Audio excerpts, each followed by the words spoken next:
Hello hi guys. இப்போ நம்ம என்ன பார்க்க போகிறோன்னா, ராணிப்பேட்டை பெயர் தோன்றிய வரலாறு. ஆமாங்க, நம்ம ஊர் ராணிப்பேட்டை தாங்க.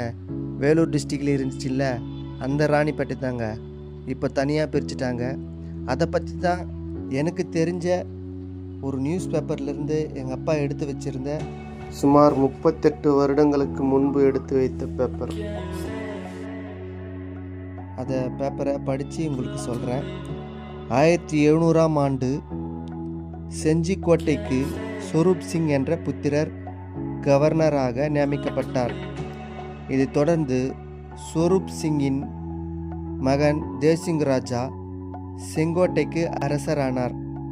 கப்பம் கட்ட மறுப்பு. ஜெய்சிங் ராஜா அரசரானதும் ஆர்காட் நவாப் சாதத்துல்லா கானின் ஆதிக்கத்தை ஏற்றுக்கொள்ளவும் கப்பம் கட்டவும் மறுத்துவிட்டார். இதனால் ஆர்காட்டு நவாப் 13ஆம் ஆண்டுகளுக்கு பின்னர், அதாவது 1713ஆம் ஆண்டு செஞ்சிக்கோட்டை மீது படையெடுத்தார். இந்த சண்டையில் தேசிங்கி ராஜாவும் அவனது படைத்தளபதியும் முகமது கானும் மாண்டனர். உடன்கட்டை ஏறிய ராணி.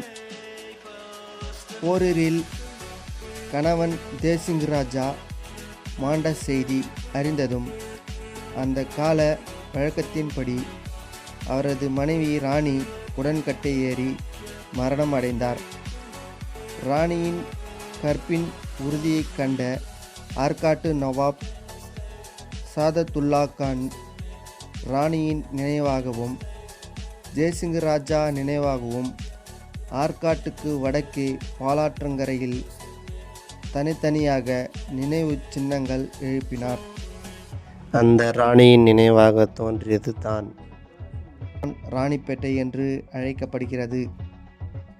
அந்த நினைவு சின்னங்கள் மண்டபங்கள் பராமரிக்கப்படாததால் அவை சேதமடைந்து அழிந்து வருகின்றன.